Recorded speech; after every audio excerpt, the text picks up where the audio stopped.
चालणार आहे थोडा वेळ, त्याच्यामुळे थोडस बसा तुम्ही शांत तऱ्हेने. हॅलो, दाखल केली होती ती याचिका सुप्रीम आपल्या कोर्टात उच्च न्यायालयाने फेटाळलेली आहे आणि त्याच अनुषंगाने त्याचा दावा धरून हा धनगर समाज सर्वोच्च न्यायालयात गेलेला आहे आणि त्या सर्वोच्च न्यायालयामध्ये त्यांनी त्याचं आपलं मत त्यांनी सांगितलेलं आहे.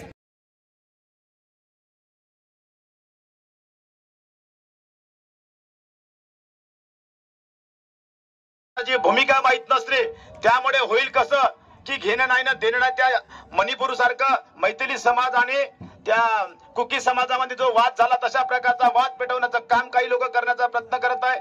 तुम्ही अनेक वर्षापासून बघत आहे ओबी आणि मराठा भिडलं ते धनगर सुद्धा मला त्या धनगर समाजाला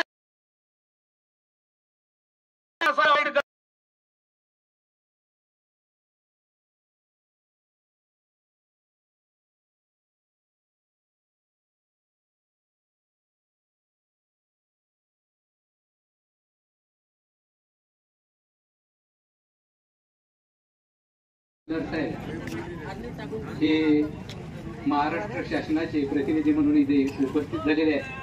त्यांना आपण निवेदन देणार आहोत. प्रथमतः या निवेदनामध्ये आम्ही काय लिहिलं ते पहिल्यांदा ऐका.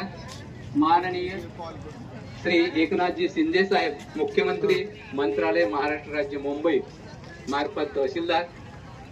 आवेदक आहे आम्ही सकल आदिवासी समाज, आर्णी तालुका व इतर तालुक्याचे आजूबाजूचे. विषय आहे धनगर हे कुठल्याही निकषानुसार त्यांना आदिवासीच्या सवलती व आरक्षण देण्याचे कुठलेच प्रयत्न आपल्या खाली बसा. आम्ही आदिवासी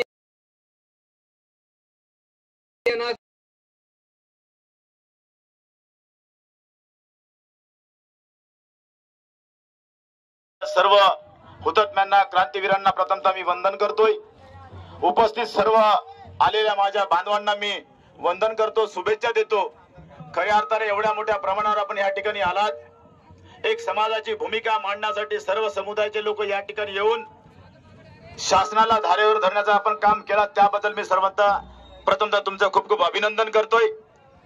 आपण कुठल्याही व्यक्तीवर आरोप प्रत्यारोप न करता शासनाने जी काही भूमिका घेतली असेल त्या भूमिकेवर विरोध म्हणून आपण या ठिकाणी आलो आणि म्हणून ती भूमिका शासनाने घेत असताना मी पण तो GR बघितला. त्या GR मध्ये असं काही फार दिसलं. आपला निषेध व्यक्त केला त्याबद्दल मी त्यांचे आभार मानतो. कारण आपला हा कोणाचा हा विरोध जो आहे कोणाचा व्यक्तिगत नाहीये. कारण आज आपल्यावर जी पाळी आणलेली आहे ही कोणी आणलेली आहे? कोणी वैयक्तिक आणलेली नाही. या महाराष्ट्राचे मुख्यमंत्री माननीय एकनाथरावजी शिंदे यांनी काही दिवसापूर्वी पंढरपूर येथे जाऊन धनगर समाजाला आश्वासन दिलं की आम्ही काही कालावधीमध्ये धनगर समाजाला ST समाजामधून, आदिवासी समाजाच्या प्रवर्गामधून आरक्षण देऊ असा जिहार काढू. म्हणून हा उद्रेक समस्त महाराष्ट्रामध्ये आदिवासीच्या पाड्यापाड्यात घराघरापर्यंत पोहोचलेला आहे. आता धनगर समाज हा म्हणतो की आम्ही महाराष्ट्रामध्ये 2 कोटी लोक आहोत.